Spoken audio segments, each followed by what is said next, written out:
மதுரை தத்தநேரி மயான ஊழியர்களுக்கு மதுரையின் அட்சய பாத்திரம் டிரஸ்ட் சார்பில் நலத்திட்ட உதவிகளை அதன் நிறுவனர் நெல்லை பாலு, சமூக ஆர்வலர் இல அமுதன் உள்ளிட்டோர் வழங்கினர். தீபாவளி பண்டிகை முன்னிட்டு எல்லோரும் ஏழை எளியோருக்கு உடை, உணவு ஆகியவற்றை வழங்குவது வழக்கம் போல எல்லோரும் கொடுத்து கொண்டிருப்பார்கள். நாங்களும் கொடுக்கிறோம். இருந்தாலும் இந்த ஆண்டு சற்று வித்தியாசமாக மதுரை தத்தநேரி சுடுகாட்டிலே பிணத்தை எரிக்கிற அந்த புனிதமான பணியை மேற்கொள்கிற பெருமக்கள் ஒரு 25 பேருக்கு அரிசி, உடை, நம்முடைய இனிப்பு மற்றும் மற்றவைகளெல்லாம் சேர்ந்து இங்கே வழங்குகிற ஒரு புனிதமான பணியினை இன்னைக்கு செய்தோம்.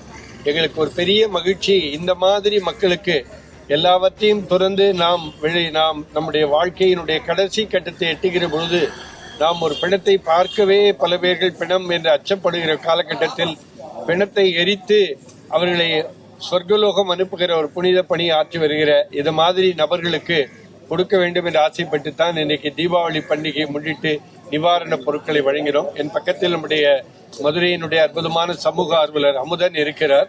அமுதனும் பல்வேறு விதத்திலே உதவி கொண்டிருக்கிறவர். இன்றைக்கு இந்த பெருமக்களுக்கு நாங்கள் இந்த தீபாவளி பண்டிகையை முன்னிட்டு அந்த பொருட்களை வழங்கியதிலே மிக்க மகிழ்ச்சி அடைகிறோம்.